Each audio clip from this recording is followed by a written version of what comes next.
Here we have some more decimal multiplication, and these problems are going to get a little bit long, but the steps are ones that you know, and we can definitely do this.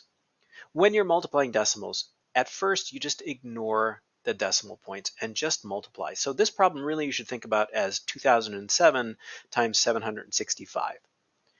So let's go ahead and start that. We're multiplying a 4-digit number by a 3-digit number, so there's going to be quite a few steps here, but let's get started. 5 times 7, so we're starting with a ones digit here and multiplying it by the top. 5 times 7 is 35, and carrying the 3. 5 times 0 is just 0, plus 3 is 3. And then again, 5 times 0 is 0, nothing carried from that time. And then 5 times 2 is 10. So that's our first line. Next, we're going to go to this digit, and we put a 0 down first because we went up a place value. 6 times 7 is 42, so this becomes a 4 now. 6 times 0 is 0, plus 4 is 4. 6 times 0 is 0, and 6 times 2 is 12. Those zeros kind of help make this a slightly simpler problem. All right, now we're going to go to the next digit in our bottom number, so we got to put down 2 zeros. 7 times 7 is 49. And putting a 4 up here, I've already got one, so I'll just leave that there. 7 times 0 is 0, plus 4 is 4. And then 7 times 0 is 0. And then 7 times 2 is 14. All right, it's a lot of numbers to add, but we can do that. 5 plus 2 zeros is 5. 3 plus 2 plus 0 is 5.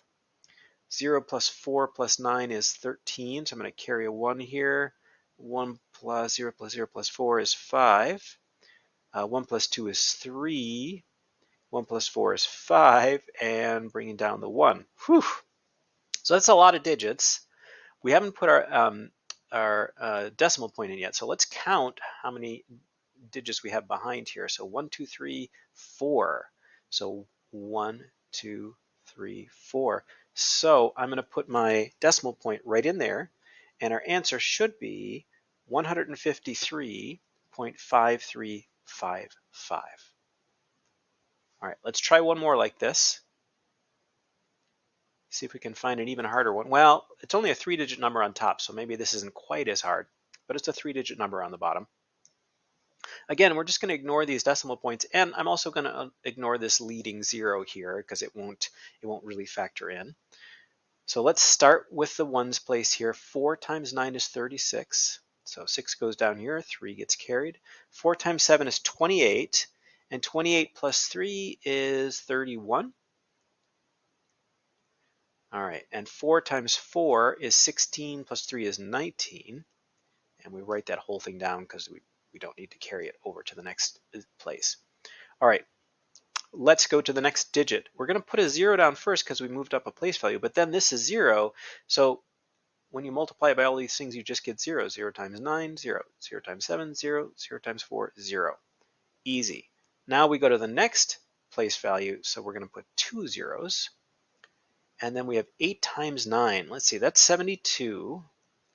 So this will be a 7 up here that we carried now. And 8 times 7 is 56. Plus 7 is 63.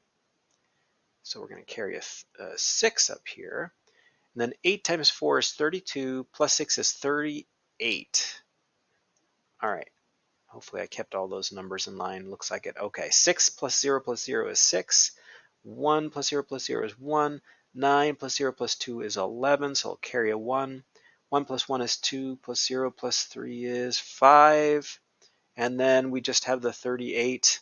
Aha, so those are all our numbers. And let's count the number of decimal places. 1, 2, 3, 4, 5 this time. So 1, 2, 3, 4, 5. Aha, so 3.85116. Well, let's look back at this problem and see, is that in the right ballpark?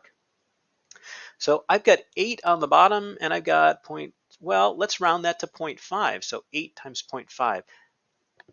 0.5 is 1/2, and half of 8 would be 4. And look, we're at 3.8. That's really close to 4. So that looks like it's the right answer. So that is a little bit more work with some decimal multiplication.